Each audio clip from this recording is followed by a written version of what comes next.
how to get you off the diet roller coaster for good. Now, there's a story. It involves an ant and a grasshopper, like every wholesome story does.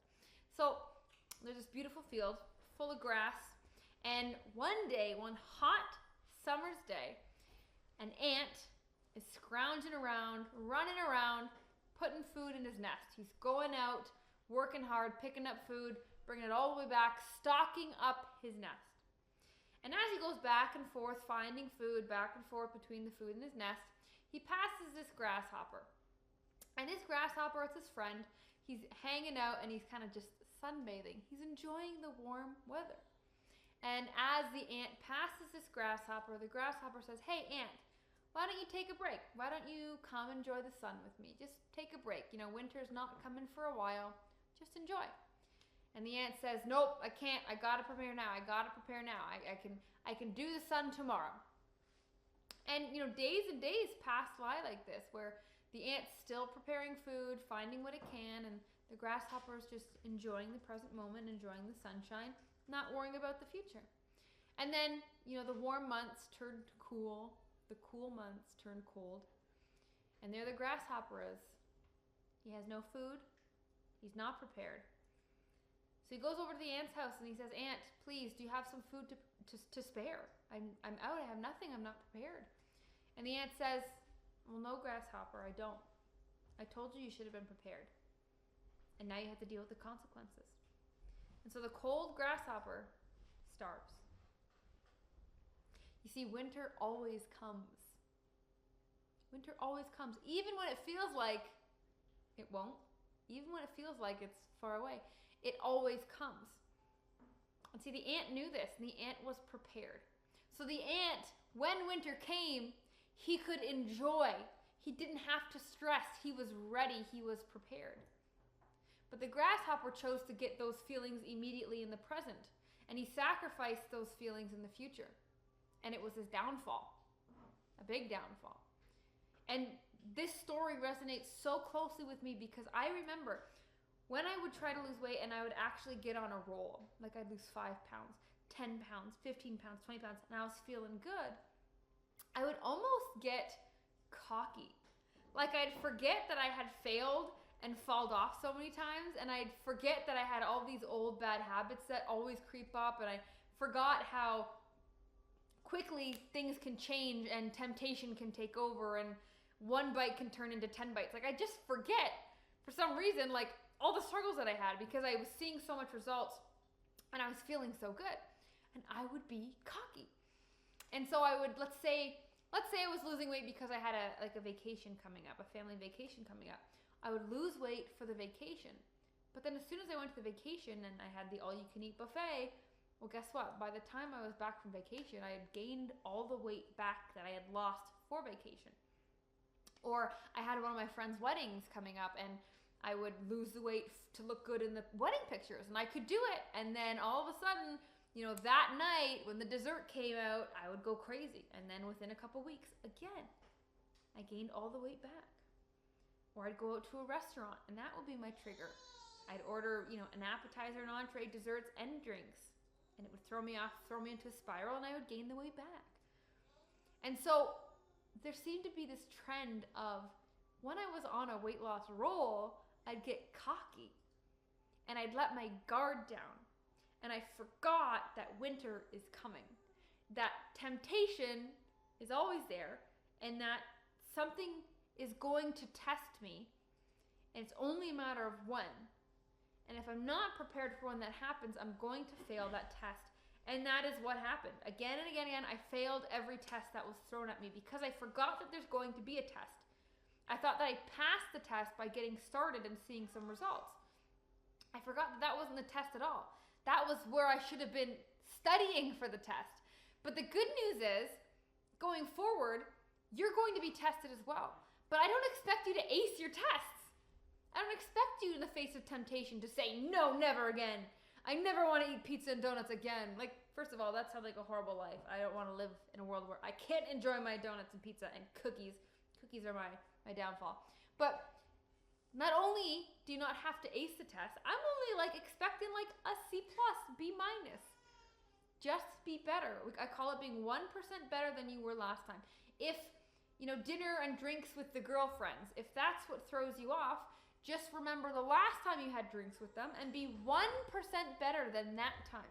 Not 1,000% better, not 100% better. Just a little bit. And over time, it builds up, and within a year, you don't even recognize yourself. And your habits are completely changed, and you're not a slave to them anymore. Because if you think about, a Kung Fu master, how many kicks does one Kung Fu master have to do to be considered a master at that kick? 10? Obviously not. 100? Still not enough. 10,000? Debatable. Probably tens of thousands of kicks to master one move. And therefore, have you put tens of thousands of reps into becoming the healthiest version of you and losing that weight? Have you done that? Probably not. And so it is illogical. It is irrational for you to think that you should be a master of your body already, considering the amount of reps that you put in. But that's also comforting because it makes sense as to where I am because of what I've done, right? Or what I haven't done yet. I haven't put in enough reps to become a master at my body. And that's okay. So the answer is always put in more reps, not stop and give up. It doesn't make sense for you to be perfect because you haven't put in the reps. You are not a Kung Fu master of your weight loss yet. And it's so funny because when a Kung Fu or when a person embarks on the journey to become a Kung Fu master, they're a beginner when they start. And they don't practice Kung Fu for a month, take a break, come back 6 months later, take a break, come back 2 months later, take a break for a week. They start that journey and they never stop. Because if you stop, when you restart, you're starting from zero. You don't get to put in 100 kicks this month, pause for a month, and then throw in another 100 kicks and we're at 200 kicks? No, we're starting again from zero. And do you see why it's been so hard for you to see progress and build momentum? Because every time you start and stop, you have to start over. You're losing all the progress. You're losing what you learned. It's just physics. The law of inertia. Objects in motion want to stay in motion. Objects at rest want to stay at rest. If you stay at rest, you'll want to continue to stay at rest. If you stay in motion, it's much easier to continue in motion. Keep up inertia, keep up momentum. It's the difference between pushing a rock uphill versus pushing a rock downhill. If you stop and start, you're always pushing that rock uphill. If you never stop, the rock rolls downhill. Don't you want that to be your weight loss journey? Building up a momentum, it gets faster and faster the longer it's been rolling downhill. And so I challenge you to now become a master, the Kung Fu master of your weight loss journey, and put in rep after rep after rep. The challenge is so cool because this is where you get to prepare for winter. But a 2-week challenge is not enough to prepare you, right?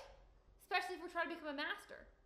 Tens of thousands of reps still left. I mean, the challenge is step A, right? So awesome. We know what we have to do first to get the momentum, to start on the journey to being a Kung Fu master, to prepare for that winter like the ant did. This is the start. But if we stop preparing, we have to start from zero after the challenge again, right? So we can't be doing that. So it's not enough to just have plan A. The challenge is plan A. What is plan B? What is step 2? Right? We had step 1, we started. What's step 2 after? So many women fall off their weight loss journey, never hit the goal that they want to see, never see the number on the scale they want to see ever again. It's always just a dream. Just stays a dream in the ether. Because they never had a step 2. They always ever just started. I want to start and lose weight. Then they started and lose weight, and when they lost some weight, they didn't know what to do next. And so you need to already be thinking about that because winter is around the corner. Temptation is around the corner. Real life is around the corner.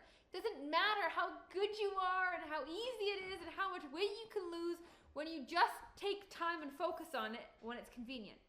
That doesn't matter. What counts is how much weight can you lose, how dedicated can you stay, how focused can you remain when life gets challenging, when it's inconvenient to be healthy, when other people are challenging you, when you are challenging yourself. That is when it really, really counts. Because if we stop during those times and we wait till it's convenient again, we are starting from zero all over again. And we already know that that's not an option. That's frustrating. That makes you want to literally pull your hair out and bang your head against the wall. And that's what happened to me every time I had to restart.